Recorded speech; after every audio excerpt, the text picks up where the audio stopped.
The Chronicles of Theodexil, Act 2. Blood on the mountain, madness in the veins. The winds howled through the hallowed mountains, carrying whispers of an icy terror.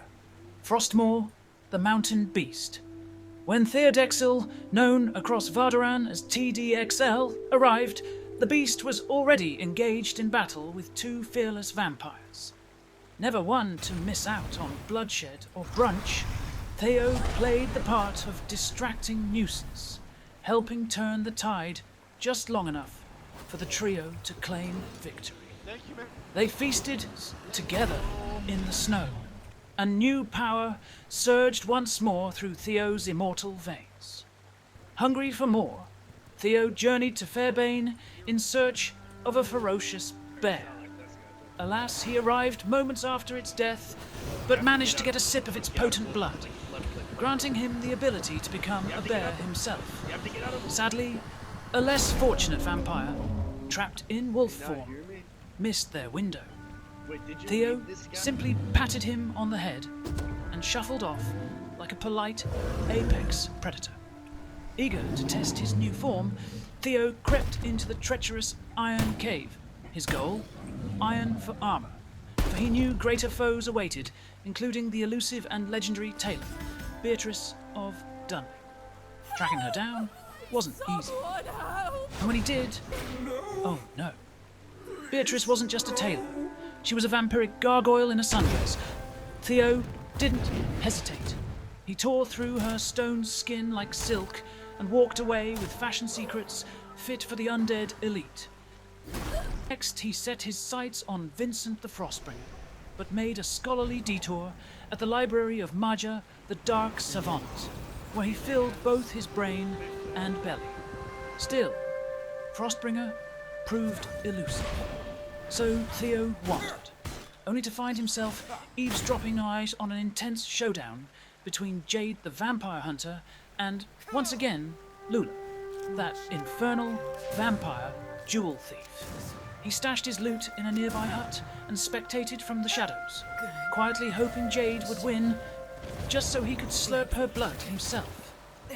When Jade fell, he moved in like a whisper, got his sip, and then turned to watch Lula square off against yet another disgruntled vampire. As the chaos unfurled, Theo noped out in wolf form, smug and satisfied. Back home, Theo tailored some new threads and took a short torpor nap. Awake and refreshed, he prepared for another attempt on Frostbringer. But instead, he got swept up in a glorious battle in the haunted iron mines. A showdown with Krieg, the undead general. When the dust settled, Theo walked out wielding a reaper's scythe that would make death himself weep with envy. And wouldn't you know it, his exit route led him right into Frostbringer's frosty grip. With the midday sun threatening to burn his fabulous new outfit, Theo baited Frostbringer into the shadows. A couple of vampire allies rode by at just the right time, and together they iced the Iceman. With his blood came magic and blueprints for human containment units. Theo called them servant cages. Others called it a human zoo. Semantics. Unfortunately, one of those units was soon occupied by an accidental rat, thanks to a failed experiment.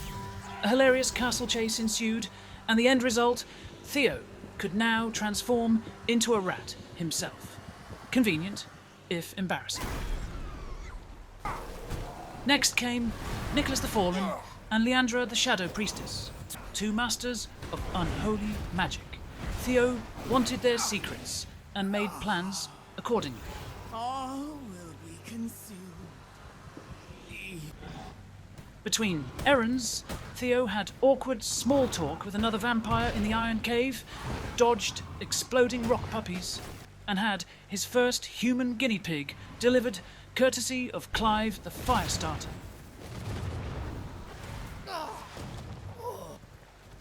A detour to Fairbane Fishing Lake turned fruitful, when Theo reeled in a big catch. I hope death is more peaceful than this life. Then came mushrooms, meadows, a glowing fairy, and introspective nighttime strolls, all very relaxing. But the blood moon brought action. A duel with Bane, the Shadow Blade, near the monastery, turned into a glorious mess thanks to Luminance soldiers joining Chaos. Theo danced through them all and claimed victory. In search of a scourge stone for his pendant, Theo entered the cursed forest. What began as a mining trip quickly spiraled into a foggy nightmare. He admired ghost-filled crystals, then accidentally released a banshee, a werewolf thing, and an undead bear all at once. He barely escaped, bloody but alive. Attempting to head west, he instead stumbled south into a land of pure chaos. Dragon ladies, imps, gargoyles, and other non-human nightmares roamed freely. Eventually, he emerged in unfamiliar Dunley territory, just in time to be greeted by Gloomrot artillery. Boom! Back in Brighthaven, rumours spread that a vampire had wiped out the entire local militia. Theo had to see it. The carnage was stunning, the loot plentiful, and the blood scent divine. Sated and smug, he headed home, but not before joining a pack of wolves to hunt a terrified human. The next day, Theo went to the horse track for a joust with Sir Ewan the gallant cavalier. While waiting for nightfall, he hid in the stables. Genius. The fight was dazzling, but Sir Ewan was bested. Theo paid his respects. We fought to the last. Then turned his gaze to the ultimate challenge. Octavian, the militia captain. Legend said defeating him would unlock vampiric power most fledglings only dreamed of. Theo brought his unholy skeleton crew, and together they broke Octavian down like a rusty suit of armor. As the captain's blood drained, Theo could feel it. His evolution was complete. Octavian hadn't felt shame like that in centuries. Now, with unholy magic humming through his bones, a reaper's blade on his back. Theodexil, bloodborn of the Eclipse, asks himself one thing. What comes next? Immortality is long.